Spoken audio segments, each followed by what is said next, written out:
Hey guys, Olaf here from LSE.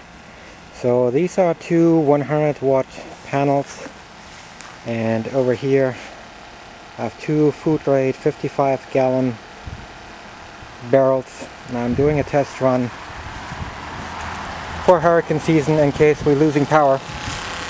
So I got this pump. It's running on 1/2 inch and 1/2 inch to a quick connect, and then into the garden hose, which is over here actually. The garden hose feeds back into the house. So right now the water is cut off from the street.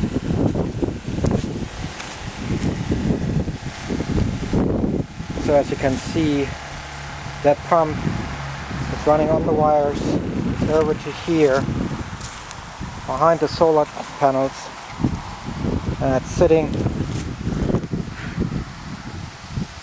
Hope you guys can see it. There's a charge controller and a car battery which is being charged every day. I adjusted the pressure on this, and so right now I'm filling up from the one barrel into the other one. As you can see, there's the water running, and I'm running with roughly around 55 psi. And this diaphragm pump is capable of 5.5 gallons a minute at maximum 60 psi. I always run it a little bit lower. It's not too hot to touch. Maximum draw power is 17 amp. So right now I'm filling up this 55 gallons. Not sure if you guys can see it correctly, but it's almost full. So this is one of the things you have to think about it when you do prepping, that you're actually gonna have something in here to transfer to your current barrel. So right now I just filled up this one earlier with almost 50 gallons, 55 gallons. It's very heavy, and so once this one is full, it's getting close to be full. Not sure if you guys can see it. But now I'm cutting it off, so it's not running. Now I can transfer the stick out, and what I'm using here is just a hose, which is in a PVC tube, so it runs straight down to the bottom of the tank. I can pump it back in. So now comes the trick: self-priming. So in order to have that running right, you have to hook it up, let it run some fluid through. Once you have some fluid, meaning water, already running, you just, hopefully I can do this here with one hand, you just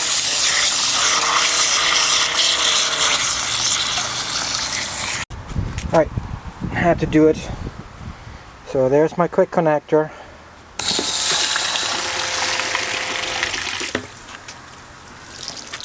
And again, I'm test running here.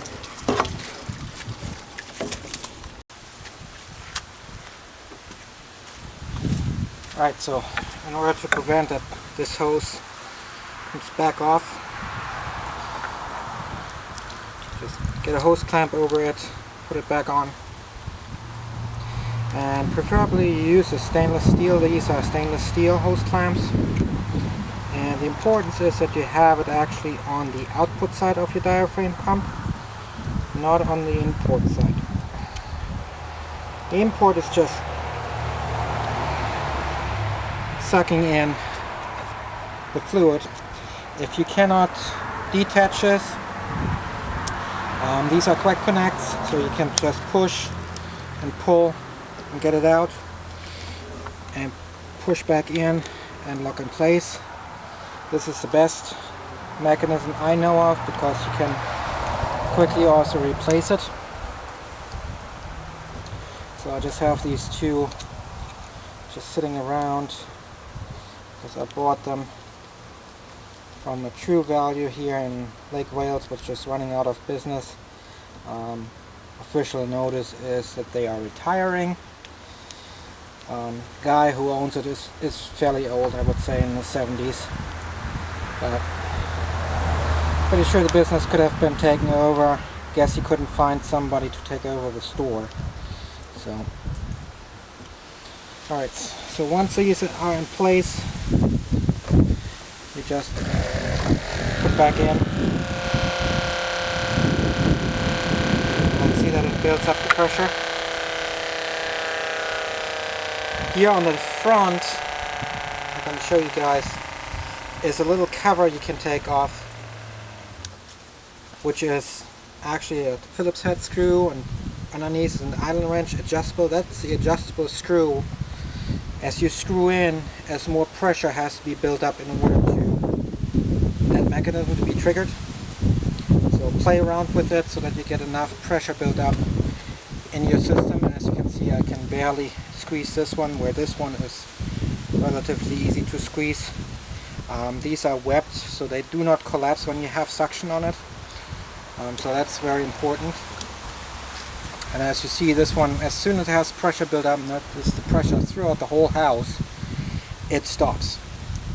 If your pump starts to run constantly, then your pressure regulator switch is either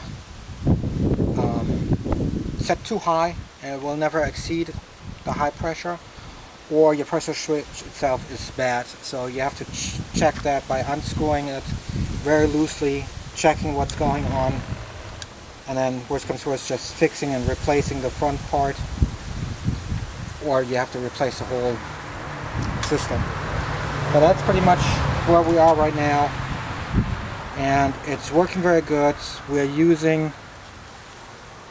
are not really conservative right now, but we're using between 2 and 3 people in the household, with dishwasher, wash machine, toilet flush, the whole 9 yards. We are on average between 10 and 20 gallons a day of usage.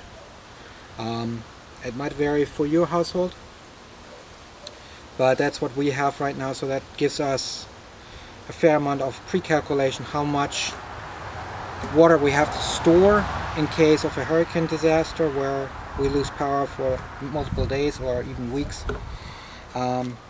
This overcomes it with the solution of the solar cells actually supplying the electricity for our water system, so we are not dependent on the grid. But more importantly is, where do we get the water from if, let's say, electricity is out for longer, means the pump station's not working? Do you get enough fresh water, or is this fresh water stopping?